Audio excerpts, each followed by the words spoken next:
बच्चों, हम पढ़ रहे थे आदर्श गैस के समतापी उत्क्रमणीय प्रसार के लिए कार्य।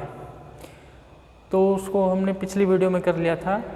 प्रसार की जगह यदि हम संकुचन की बात करें, गैस के संपीड़न की बात करें, तो उसके लिए जो कार्य निकालेंगे केवल चिन्ह उसका उलट जाएगा। संकुचन में यानी संपीड़न में जो कार्य होगा वो गैस पर होगा, इसलिए वहाँ पे प्लस का चिन्ह आ जाएगा। और यदि हम अनुत्क्रमणीय प्रक्रम के लिए निकालेंगे कार्य, तो अनुत्क्रमणीय प्रक्रम के लिए केवल हम लिखेंगे P डेल्टा V। उसके लिए इंटीग्रेशन यानी समाकलन की जरूरत नहीं है।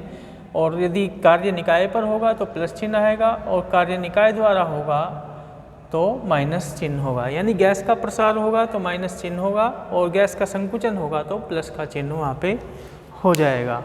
इसके बाद आज हम पढ़ते हैं आंतरिक ऊर्जा।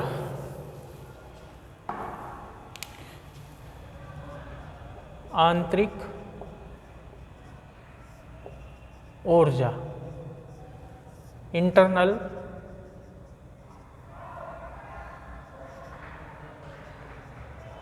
एनर्जी। इसको कुछ बुक्स में ई से लिखा हुआ है और कुछ में यू से, या तो ई से प्रदर्शित करते हैं या यू से।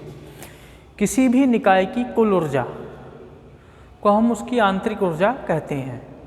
जितनी भी प्रकार की ऊर्जा हो सकती है निकाय की, उन सबका योग, जैसे विद्युत ऊर्जा, रासायनिक ऊर्जा या यांत्रिक ऊर्जा, उन सभी का योग यानी निकाय की कुल ऊर्जा को हम उसकी आंतरिक ऊर्जा कहते हैं। किसी भी निकाय की आंतरिक ऊर्जा का मापन हम नहीं ज्ञात कर सकते, उसको माप नहीं सकते। केवल निकाय की दो अवस्थाओं में जो आंतरिक ऊर्जा का परिवर्तन होता है, उस आंतरिक ऊर्जा परिवर्तन यानी डेल्टा ई का मान हम ज्ञात कर सकते हैं। यदि निकाय की एक अवस्था की आंतरिक ऊर्जा E1 है और दूसरी अवस्था की आंतरिक ऊर्जा E2 है, तो इन दोनों अवस्थाओं के अंतर को हम ज्ञात कर सकते हैं। यानी इन दोनों अवस्थाओं में जो आंतरिक ऊर्जा परिवर्तन हुआ है उसको हम ज्ञात कर सकते हैं। डेल्टा ई को ज्ञात कर सकते हैं, इसको ज्ञात नहीं कर सकते, इसको ज्ञात नहीं कर सकते। इस अवस्था से इस अवस्था में आने में जो आंतरिक ऊर्जा परिवर्तन हुआ है उसको हम ज्ञात कर सकते हैं।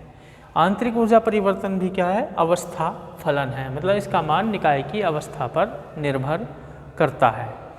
इसके बाद हम पढ़ेंगे आज ऊष्मागतिकी का प्रथम नियम।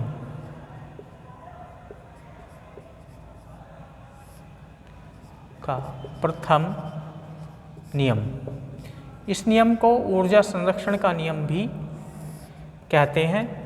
और जैसे हम द्रव्यमान संरक्षण का नियम पढ़ते हैं, इसी तरह से ये है कि ऊर्जा को न तो नष्ट किया जा सकता है न ही उत्पन्न किया जा सकता है, केवल एक रूप से दूसरे रूप में बदला जा सकता है।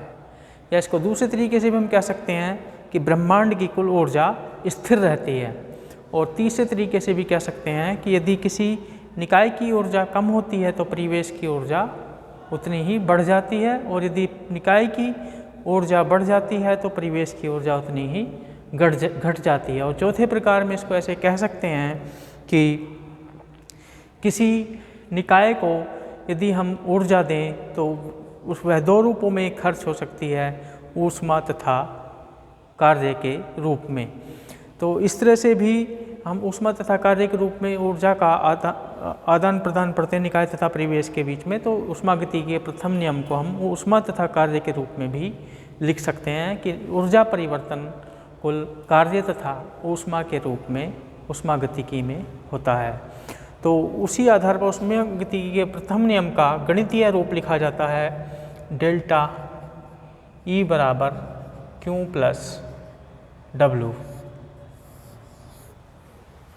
Q है निकाय को दी गई या ली गई ऊष्मा, W है निकाय द्वारा या निकाय पर होने वाला कार्य।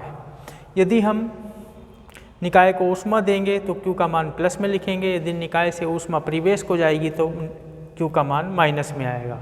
इसी तरह से यदि हम कार्य निकाय पर करेंगे तो प्लस में होगा, यदि कार्य निकाय द्वारा किया जाएगा परिवेश पर तो वो माइनस में आएगा। तो ये ऊष्मागतिकी का प्रथम नियम का गणितीय रूप है। आज इतना ही, इसके आगे कल बताऊंगा।